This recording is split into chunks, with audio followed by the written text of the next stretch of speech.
Bienvenue dans Un instant pour soi, votre podcast de méditation et de discussion qui vous est proposé très régulièrement pour vous faire cheminer. Je suis Sabrina Clary et vous me retrouvez dans ce podcast. Bonjour et bienvenue dans ce nouveau podcast. Je voulais vous faire un épisode spécifique sur une thématique qui me tient à cœur et cette thématique c'est la peur. J'ai pris quelques notes ici et si vous me voyez regarder c'est normal. J'ai mis du temps à faire cet épisode parce que je voulais vraiment trouver un sujet qui me parle, un sujet qui réponde à ce que je vis en ce moment et à mes problématiques du moment. Et c'est vrai que j'aime bien vous partager des choses qui vont à la fois résonner pour moi et résonner pour vous. Donc dans mon cheminement, j'aime toujours à pouvoir vous accompagner là où je peux vous accompagner le mieux. Et aujourd'hui, notre sujet du jour, ça va être la peur. La peur qui est à la fois une émotion qu'on déteste, mais qui est là aussi pour nous protéger. On va avoir un rapport ambivalent avec la peur, et ça va nous apporter peut-être des choses différentes et une vision différente de comment on voit la peur. Je vais vous apporter tout mon cheminement autour de la peur, et notamment, j'ai appelé ce podcast « Dépasser sa peur », parce que c'est tout un cheminement pour moi de pouvoir dépasser sa peur, et c'est tout un cheminement d'aller vers quelque chose qui est au-delà de la peur. Et comment ça se passe et comment ça s'est passé pour moi, c'est ça que je voudrais vous transmettre. La peur, c'est... souvent, je l'ai contactée. Je l'ai contactée souvent et souvent, elle est venue de mon enfance, en fait. Je me suis rendu compte qu'il y avait plein de peurs que j'avais qui étaient des héritages de ce qui avait pu se passer dans mon enfance. Évidemment, toutes ces peurs, elles vont avoir des résonances avec des choses du passé qui vont me faire dire qu'il ne faut pas que j'aille contacter ces choses-là parce que ça va être trop dur. Donc cette peur, elle va venir résonner avec ça. Et durant des années, j'ai tenté de la faire taire, ou j'ai tenté de l'ignorer, où je me suis dit, il faut absolument que j'ai pas peur. Ou alors, au contraire, je me suis complètement laissée embarquer par elle, et pendant des années, elle m'a bloquée, immobilisée à des endroits que j'attendrais plus ou que j'attendais pas, et qui ont été assez pénibles et compliqués pour moi. Donc cette peur, elle est venue contacter ces endroits-là. Et pour vous aider à cheminer, et aussi pour moi ici m'aider dans ce podcast à cheminer, j'ai été chercher la définition même de la peur. La définition de la peur, c'est, je vous cite le Larousse, le sentiment d'angoisse éprouvé en présence ou à la pensée d'un danger, réel ou supposé, d'une menace. Souvent dans le sens de avoir peur ou faire peur. Et en fait, je me rends compte, en lisant, même si j'en avais déjà pris conscience, même si je m'étais déjà dit que finalement la plupart de nos peurs, elles s'étaient supposées, en lisant cette définition, je me rends compte qu'en fait, effectivement, cette peur, elle est souvent supposée. Elle est souvent pas vraiment réelle, en fait, pas vraiment présente. Cette peur, en fait, elle est souvent là pour indiquer quelque chose et finalement, ce danger n'est pas vraiment réel. La majorité de nos peurs, en fait, elles sont supposées. Pendant des années, par exemple, j'avais un peu peur de tout. J'étais angoissée.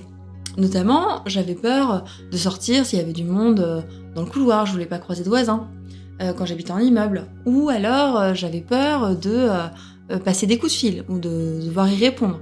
J'avais peur de pas pouvoir y arriver. Et en même temps, j'avais peur d'y arriver. En fait, j'avais plein de peurs qui venaient me bloquer. Vous dire que j'ai plus du tout ces peurs-là, ce serait pas vrai. Mais vous dire qu'aujourd'hui, elles prennent moins de place, ça c'est vrai. Ça c'est quelque chose qui est réel. Elles prennent moins de place aujourd'hui, toutes ces peurs. Et donc, il y avait toutes ces peurs qui étaient là pendant des années, qui ont été compliquées. Et puis, en fait, elles prenaient le dessus sur tout ce que je voulais mettre en place. Elles prenaient le dessus sur tout ce que j'étais en train de faire. Elles étaient en train de me dire, ces peurs, bah non, tu feras pas comme t'as envie.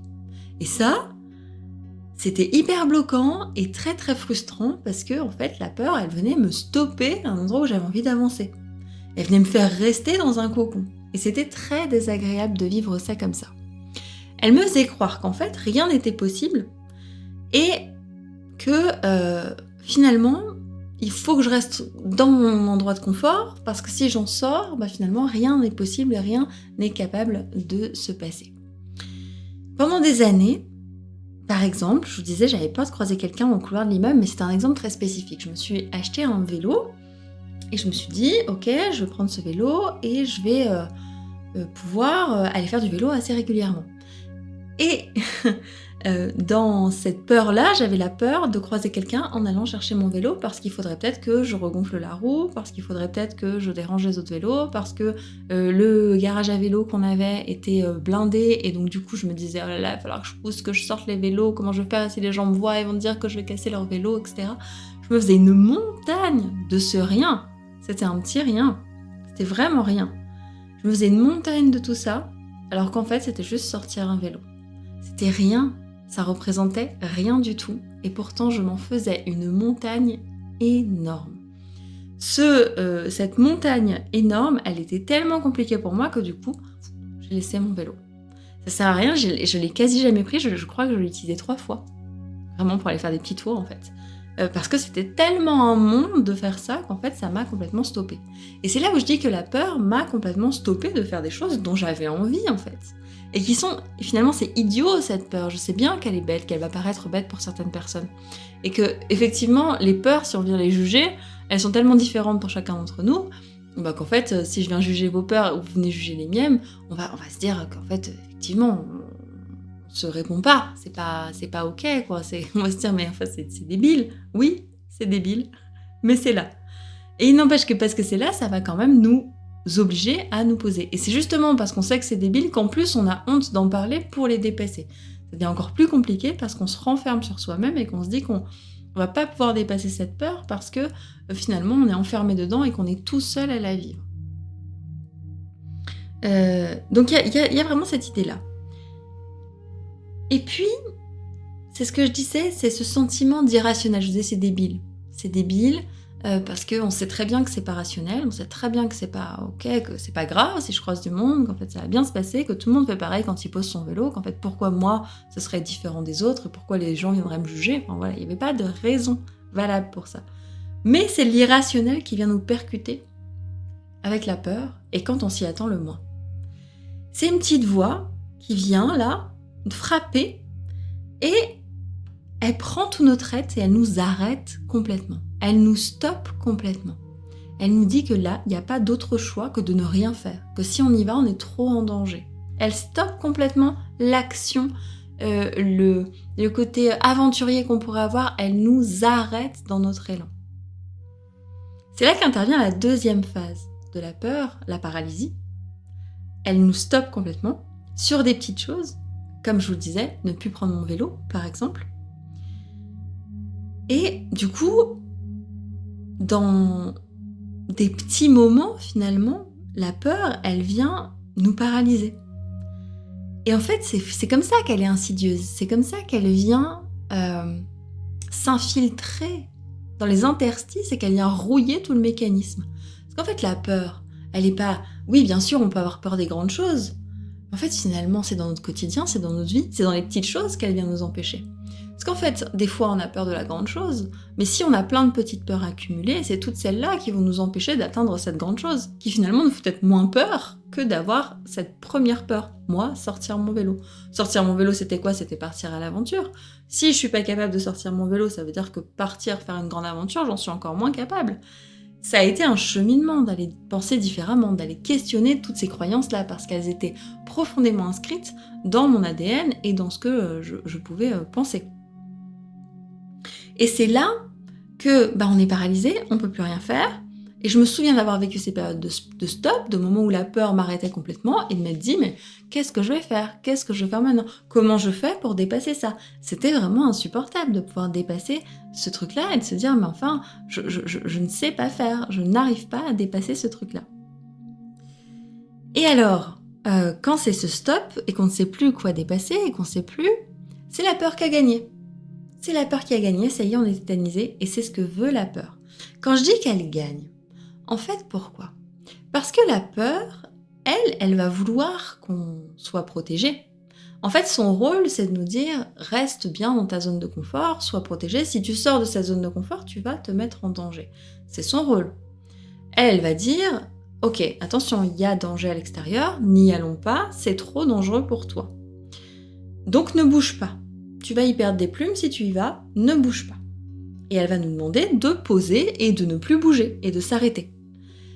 Pourquoi ? Parce que la raison fondamentale de la peur, c'est une raison d'amour. Elle cherche à nous protéger. Elle cherche à faire en sorte qu'on ne soit pas en danger. Mais à nous protéger de tout. Elle nous protège surtout de vivre. En fait, c'est ça que j'ai réalisé. Quand la peur prend trop le dessus, elle nous protège de vivre. Et on ne vit plus comme on voudrait vivre. Et ça, c'est finalement très triste. Et en fait, notre peur d'aujourd'hui, elle vient juste activer des choses qui sont souvent non rationnelles. Si vous voulez, la peur, quand nous vivions dans la nature, quand nous étions des chasseurs-cueilleurs, elle était légitime, le danger il était partout. Il y avait des bêtes sauvages, il y avait le danger de mourir de froid, de mourir de maladies, etc. Il y avait tout un tas de dangers. Sauf que braver cette peur n'était pas un choix, c'était une question de survie. Aujourd'hui, on a diminué les dangers, puis on a diminué les notions de survie. On n'a plus besoin pour survivre, pas vivre, pour survivre, on n'a plus besoin de braver nos peurs. On n'a plus besoin d'aller chasser, d'aller cueillir, d'aller dans des zones en danger, etc. On va au supermarché, je veux dire, le danger, il est très limité. Il y a certaines personnes qui vont s'angoisser de ça, mais il est quand même très limité. On va trouver des moyens pour pouvoir se faire livrer, etc. Aujourd'hui, on est dans une société où finalement le danger de notre survie, il est globalement et pour la plupart, et je ne veux pas généraliser, pas menacé dans nos sociétés. Dans certaines sociétés, oui. À certains endroits du monde, en guerre, la survie, elle est là. Et là, la peur, de toute façon, elle peut exister, il va falloir qu'on la brave, il va falloir qu'on y aille. Et là, la peur, elle est justifiée, elle est rationnelle, parce qu'elle est face à des objets qui sont rationnels. Vous avez une bombe qui vous tombe devant le nez, clairement, votre peur, elle est rationnelle. Elle est là, elle existe, elle est matérielle. Est-ce qu'elle vous empêche de bouger ? Vous n'avez pas le choix. Si vous voulez survivre, il va falloir que vous bougiez. Vous ne pouvez pas vous tétaniser. C'est la peur versus la survie. Aujourd'hui, comme la peur n'entraîne pas la survie, et que la survie n'entraîne pas la peur, l'un et l'autre, qu'ils ne fonctionnent pas ensemble, et en fait, les décisions que l'on prend ne vont plus être liées à des états de survie. Donc on va se dire, je peux avoir peur, de toute façon, j'aurai toujours de quoi survivre. C'est ça, moi, en tout cas, c'est le cheminement que je me suis fait en écrivant ce podcast, que finalement, on n'était plus reliés. Et que les peurs, elles peuvent nous bloquer, parce qu'en fait, elles ne questionnent plus notre survie. Si j'ai peur de sortir, ça ne va pas questionner le fait que je puisse vivre, que je puisse manger, que je puisse dormir, en fait. Ça ne va pas questionner ma sécurité, mon foyer, mon toit. En fait, c'est ça. Nos peurs d'aujourd'hui sont des peurs qui sont complètement déconnectées de notre survie. Donc elles peuvent exister, et donc elles peuvent nous bloquer. Or, la peur, elle cherche à nous protéger du danger, qui à la base, dans nos mémoires d'humains, était réel, et qui aujourd'hui est un danger pour nos sociétés, et dans une société en paix et pas en guerre, etc., évidemment, va rappeler que finalement, cette question-là, elle est moins vraie. Question de danger immédiat pour notre vie, il est moins vrai. Il l'a été à un moment, il l'est moins. Alors vous allez me dire, oui, mais il y a plein de dangers dans la vie, dans la société, etc. Oui, mais moins que immédiatement vous sortez et vous êtes confronté à des froids extrêmes et vous n'avez pas le choix parce qu'il faut que vous alliez cueillir. Ça, c'est un danger qui est réel, vraiment profondément réel. Le danger du froid, si vous n'êtes pas assez couvert, il est immédiat, il est réel. Le danger de vous faire attaquer dans la rue, il est potentiel. Il n'est pas réel. Et c'est ça la différence. Dans nos sociétés, on va être sur des dangers potentiels plutôt que des dangers réels. Le danger de se faire frapper par une bombe quand on est dans un pays en guerre, il va être réel, il n'est pas potentiel. Surtout si vous êtes dans une zone attaquée. Il devient potentiel si vous n'êtes pas dans une zone attaquée. En fait, c'est ça la question. La peur, elle vient potentialiser ou réaliser. Et quand vous êtes dans une réalité, vous le vivez différemment. Et en fait, finalement, on a changé notre mode de pensée et on a mis nos peurs au service de pouvoir nous bloquer, de nous empêcher d'agir pour notre bonheur, en fait. Parce que souvent, la peur, elle vient bloquer quoi ? Elle vient bloquer l'élan du cœur. L'élan du cœur qui vous dit « Vas-y, dépasse-toi, va voir telle ou telle chose, fais telle ou telle chose. » En fait, elle vient vous bloquer, elle vient vous arrêter. Elle vient vous dire « Non, ne le fais pas. Si tu le fais, tu vas être en danger. » Et en fait, dans tout ça, qu'est-ce qu'on peut faire ? Comment je peux vous accompagner ? Comment je peux vous donner les clés qui, moi, m'ont accompagné pour dépasser ces peurs ? Parce que j'en ai dépassé tout un tas. Évidemment, aujourd'hui, moi, j'ai plus de voisins pour pouvoir sortir mon vélo. Et ça fait partie, du coup, des choses que j'ai pu régler avec paix à l'intérieur de moi. Mais notamment, sans blague et sans rigoler, je vais vous donner un petit peu ce qui m'a aidé à cheminer. dans mon cheminement, ce qui m'a aidée, ça va être l'idée que finalement la peur, c'est avoir peur de quelque chose qui nous paraît insurmontable. J'ai peur d'aller faire ça ou ça parce que je sens que c'est insurmontable, je sens que c'est une montagne que je ne peux pas passer, je sens que c'est trop dur. Et il y a quelques années, par exemple, vous m'auriez dit « va manger au restaurant toute seule », je vous aurais dit « mais jamais de la vie, jamais je fais ça, je n'ai pas envie de faire ça ». Aujourd'hui, c'est quelque chose que je fais très très très régulièrement, aller boire un verre, aller boire un café. Toute seule, ce n'est plus un problème, vraiment pas. Dans la société, c'est un problème, ok, mais pas pour moi. Et donc en fait, il y a vraiment des peurs à dépasser, parce qu'en fait, on se rend compte pourquoi je me prive d'un restaurant alors que j'ai envie d'y aller seule. En fait, du coup, ça vous dépasse tout un tas de choses, parce que d'un coup, vous vous dites, mais en fait, je peux faire ce que je veux, j'ai pas besoin d'attendre les autres. Ça ouvre des horizons, c'est incroyable. Mais la première phase, c'est insurmontable. Si j'y vais, je vais m'en trouver seule, qu'est-ce que je vais dire, à quoi je vais penser, qu'est-ce que je vais faire ? Vous allez être connecté à votre nourriture, c'est incroyable, hein. C'est incroyable de manger tout seul au restaurant. Mais quand je vous dis ça, la peur, en fait, voilà, il y a vraiment l'idée qu'elle paraît insurmontable parce que nous ne l'avons jamais vécue, mais finalement, on peut la dépasser. On ne connaît pas ce qui va se passer au-delà. On se dit, c'est tellement difficile que qu'est-ce qui va se passer au-delà et comment je vais faire. Et dans ces cas-là, on se dit, non, j'y vais pas. Et s'il y a danger réel, n'y allez pas. Mais s'il n'y a pas danger réel, on peut se dire, bah non, j'y vais pas, ça bloque tout, on arrête et c'est fini. Et en fait, finalement, stop, quoi. Et en fait, il y a vraiment, qu'est-ce que je pense qu'il va y avoir comme danger derrière ? Je vais prendre un autre exemple, j'avais une angoisse énorme à conduire. J'ai passé mon permis à 18 ans, j'ai pas reconduit pendant 8 ou 9 ans, et j'ai repris la route très tardivement quand j'ai dû déménager. Même plus que ça, oui. Probablement, peut-être même 10 ans sans conduire. Alors que j'avais quasi pas conduit après mon permis. Et en fait, j'ai dû réapprendre, et pour passer ce truc-là, encore une fois, c'était une question de survie. C'est-à-dire que ma survie a dû me faire dépasser ma peur. J'ai dû déménager. Je déménageais seule dans une région où on n'a pas le choix que d'avoir une voiture. J'ai repris la route. J'ai loué une voiture. Et là, toutes les peurs sont remontées. La peur de casser, la peur de tuer quelqu'un, la peur de me tuer, la peur d'être bloquée au milieu, de déranger. Toutes les peurs qui auraient pu naître de ce moment-là sont revenues. Ça, je vous assure qu'elles sont remontées en vagues. D'un coup, elles étaient là. Elles étaient bien présentes.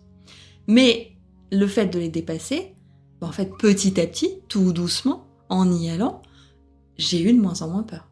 Jusqu'à aujourd'hui, pouvoir prendre la route plutôt tranquillement. Pas toujours tout à fait tranquillement. Vous dire qu'on la dépasse totalement, c'est pas toujours le cas, mais vraiment tranquillement. Je la prends tous les jours, la voiture, je n'ai pas le choix.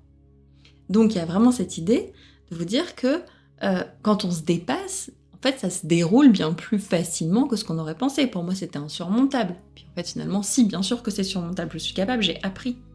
Évidemment que c'est surmontable. Évidemment que j'en suis capable. Mais ça, je peux le savoir que si je le fais. Si je reste pas dans cet état de tétanie.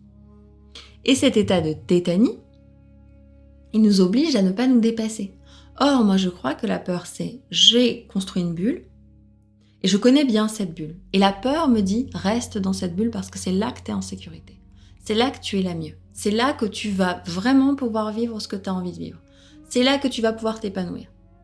Et il y a mon cœur qui dit, cette bulle-là, elle t'étouffe. Elle n'est pas assez grande. Il faut que tu ailles voir ailleurs.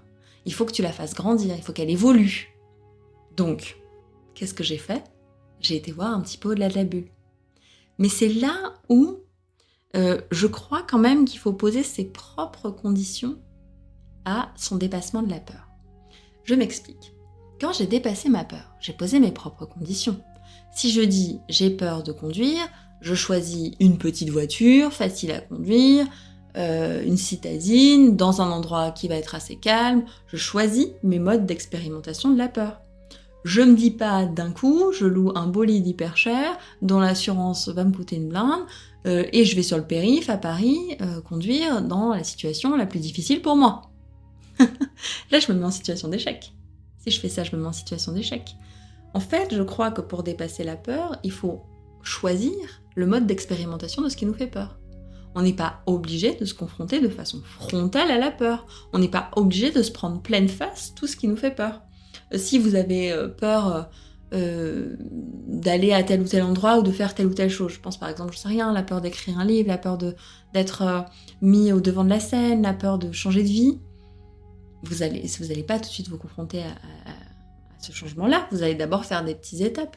Par exemple, vous avez peur de vous confronter à écrire un livre ou à surtout le publier. Vous n'allez peut-être pas l'envoyer tout de suite à des éditeurs, vous allez le faire relire à des amis. Ça, c'est déjà un premier public. Vous avez peur de changer de vie, vous allez peut-être déjà vous confronter à des choses très transformantes comme partir en van pendant les vacances, etc. pour pouvoir voir ce que ça donne et puis vous familiariser avec l'environnement. Vous n'êtes pas obligé de faire des cassures brutales, c'est une possibilité. Mais si vous êtes sur un tempérament anxieux, je vous déconseille de faire des cassures brutales pour ne pas vous mettre en niveau d'échec. Choisissez votre phase adaptée pour que vous puissiez avancer. Choisissez ce qui vous fait du bien. Choisissez de faire des petits pas, d'élargir votre bulle, peut-être en faisant des contours. Vous n'êtes pas obligé de foncer tout droit, vous n'êtes pas obligé d'aller droit dans votre peur.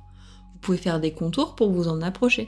Vous avez peur des chiens, vous n'êtes pas obligé de vous mettre devant un berger allemand qui aboie énormément pour vous confronter à votre peur. Vous pouvez passer par des chiens très cool et vous dire c'est sympa quand même quand ils sont cool. Et petit à petit, vous allez vous confronter à autre chose. Si vous y allez directement, vous allez vous confronter aussi à une notion d'échec. Alors, ça peut être un moyen d'apprendre, c'est une façon de faire, mais il n'empêche que vous n'allez pas être doux avec vous-même. Comme je vous le répète beaucoup, et dans la peur c'est vrai aussi, être doux avec soi-même, c'est extrêmement important. C'est la base. Vous voulez dépasser votre peur, soyez doux avec vous-même, soyez doux avec votre peur. Votre peur, elle est là pour vous protéger, ne l'oubliez pas. Elle est là pour vous protéger, mais elle ne doit pas vous figer. Elle doit vous permettre d'exprimer la voix du cœur sans vous mettre en danger physique. Sans vous dire que vous allez mourir. C'est ça que dit votre peur. Votre peur, finalement, elle vous protège souvent de la mort. En fait, c'est la chose la plus simple qu'elle fait. Quand elle vous dit ne te remets pas en relation amoureuse, qu'est-ce qu'elle a peur que vous souffriez? Mais derrière la souffrance, c'est quoi? C'est la mort. C'est la difficulté à vivre, c'est se dire comment je fais si je me mets en mode survie. Mais si vous ne connaissez pas l'amour, si vous n'y allez jamais, si du coup vous vous dites non, je vais forcément souffrir ou je vais forcément peut-être même en mourir, vous ne connaissez pas la vie. En fait, finalement, la peur, il faut savoir l'adapter, l'apprendre, lui dire ok, tu m'enrobes, je vois, mais je vais quand même y aller. Mais parce que j'ai conscience des dangers, je vais y aller en petite étape, je ne vais pas y aller en me mettant effectivement complètement en danger. C'est ça le truc, c'est de jauger, de se dire ok, c'est une bulle que j'élargis petit à petit. Et vous allez voir que finalement c'est comme des collines, vous allez passer la colline, puis vous allez dire mais vachement sympa ce village, je l'avais pas vu avant. Et vous commencez à explorer finalement et à élargir de plus en plus votre zone de confiance. En élargissant votre zone de confiance, vous réduisez votre zone de peur. Et ainsi de suite, ainsi de suite. Plus vous élargissez, plus vous explorez, plus vous regardez des nouveaux horizons, plus vous réduisez votre peur. C'est aussi simple que ça. Plus vous prenez confiance en vous. C'est un vrai chemin. C'est un vrai chemin vers soi, c'est un vrai chemin vers l'autre aussi, et c'est un vrai chemin vers l'appréhension de ses peurs, la compréhension de ses peurs. C'est vraiment un rythme qu'on choisit. Moi aussi, ce qui m'a aidé pour dépasser mes peurs, c'est de me dire, la vie, elle doit être vécue avec le plus d'intensité possible. Si je choisis de ne pas vivre la vie avec cette intensité, finalement, je n'aurais pas vécu. Si je reste toujours dans ma bulle de confort, ce que beaucoup de personnes font, et ce qui n'est pas un jugement, mais ça n'est pas une vie souvent très épanouie. On tourne souvent en rond, puis on se dit mais pourquoi je fais ça, et finalement, qu'est-ce que j'ai donné? C'est ça qui se passe à la fin. Si je choisis une vie qui est intense, je ne peux pas rester dans cette bulle de confort. Ça n'est pas possible. J'ai besoin d'avoir du rebond dans ma vie. C'est aussi simple que ça. Mais en mettant du rebond dans ma vie, je mets aussi beaucoup de joie dans ma vie. Je mets des nouvelles rencontres, je mets des horizons qui s'ouvrent, je mets des joies qui n'étaient pas prévues. C'est ça qui se passe quand je mets des nouveaux horizons dans ma vie.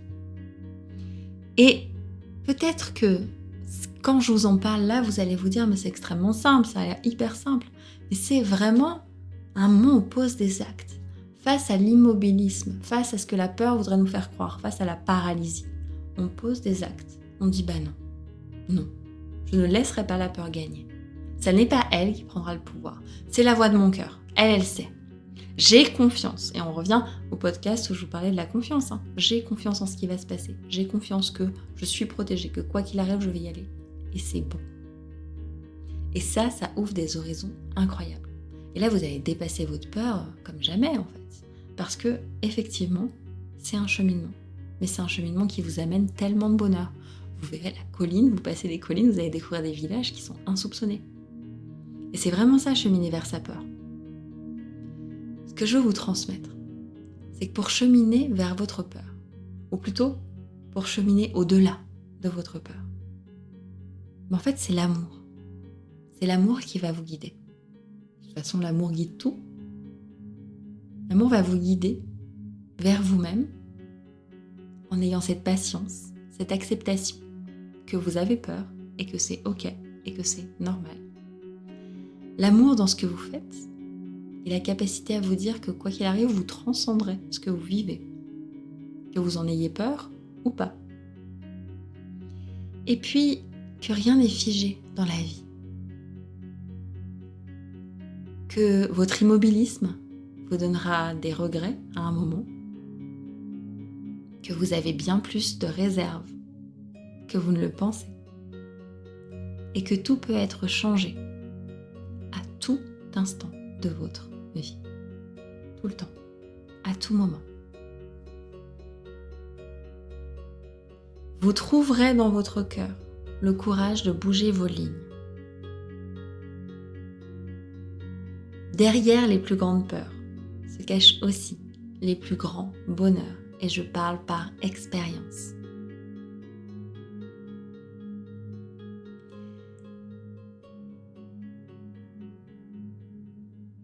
La peur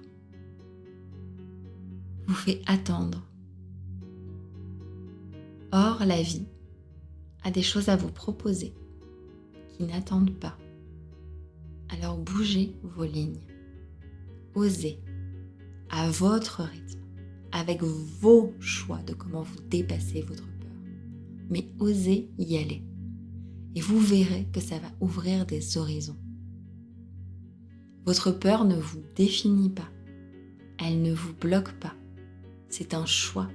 Prenez le choix de l'engagement et le choix de vous dégager de cette peur. Bravo pour votre chemin. Ce que vous faites est beau. Ce que vous êtes est beau. Ne vous jugez pas. Vous avancez avec ce qu'il est possible. Mais je sais aussi que vous avez vraiment cette capacité en vous, comme moi je l'ai trouvée, comme tous les êtres humains peuvent la trouver, de vous dépasser pour vous connecter à quelque chose de plus grand. Merci pour votre écoute.